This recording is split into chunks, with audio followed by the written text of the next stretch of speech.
السلام علیکم۔ آج ہم جدیدیت اور مابعد جدیدیت کے بارے میں پڑھیں گے۔ جدیدیت جسے ماڈرنزم کہتے ہیں، جدیدیت جدت سے ہے جس کے معنی ندرت، نیاپن، انوکھاپن، اچھوتاپن، تازگی وغیرہ ہے۔ یہ تنقیدی اصطلاح ہے۔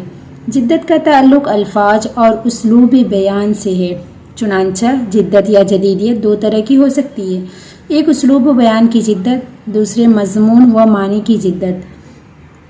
جب شاعر پرانے فرسودہ اور پامال مضامین یا باتوں کو نئے ڈھنگ، نئے اسلوب، نئی تشبیہ و استعارہ سے بیان کرتا ہے تو اسے جدت کہا جاتا ہے۔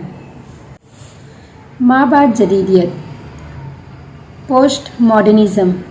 جدیدیت کے بعد کے دور کو مابعد جدیدیت کہا جاتا ہے۔ مابعد جدیدیت جدیدیت کے خلاف ایک رد عمل ہے۔ مابعد جدیدیت میں ادب، آرٹ، عمرانیات، مذہب، سیاست اور فیشن وغیرہ وغیرہ سبھی موضوع اور شعبے شامل ہیں۔ مابعد جدیدیت ثقافت کو زیادہ موزوں بناتی ہے۔